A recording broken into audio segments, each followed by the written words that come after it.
26-এর নির্বাচন দেখতে হলে আগে জুলাই বিপ্লবের স্বীকৃতি লাগবে,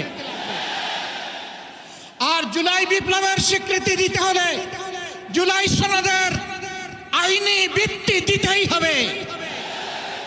এই আইনি ভিত্তি ছাড়া কোনো নির্বাচন অনুষ্ঠান হওয়ার কোনো সম্ভাবনা নেই।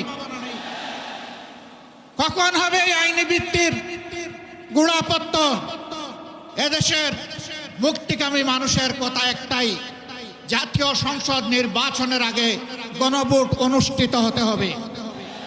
গণভোটের ব্যাপারে সকল দল একমত, তাহলে তারিখ নিয়ে এই বায়নাবাজি কেন?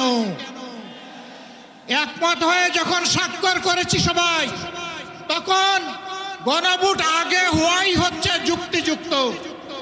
এর মধ্য দিয়ে আইনি ভিত্তির পাটাতন তৈরি হবে ইনশাআল্লাহ, এবং এর ভিত্তিতেই আগামী জাতীয় সংসদের নির্বাচন অনুষ্ঠিত হবে। ওই নির্বাচন যখন অনুষ্ঠিত হবে তখন আর কোনো সংশয় সন্দেহ থাকবে না। আমরা চাই আগামী ফেব্রুয়ারিতে রোজার আগেই জাতীয় সংসদ নির্বাচন অনুষ্ঠিত হোক। এইটা দিয়ে কেউ ধূম্রজাল সৃষ্টি করার পায়তারা চালাবেন না, উদূর পিণ্ডি বুদির গায়ে ফেলবেন না। আমরা জাতীয় ঐক্যমত কমিশনে গিয়ে সকল দল আমাদের মতামত দিয়েছি। এই 8 দলের পক্ষ থেকে ডজন খানেক নোট অফ ডিসেন্ট আমরা দেই নাই।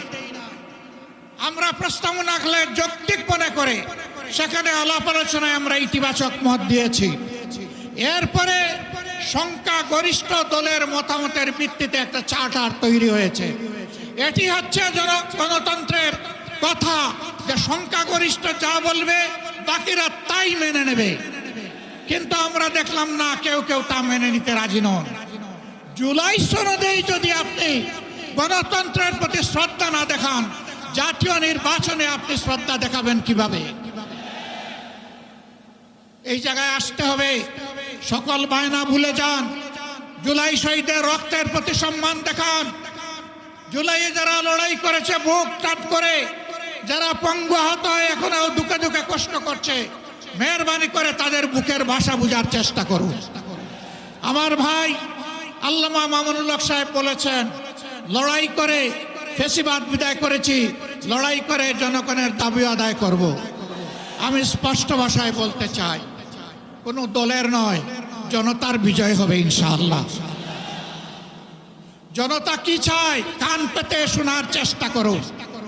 যদি এই ভাষা বুঝতে ব্যস্ত হন, তাহলে নিজের পরিণতির জন্য যে বুঝতে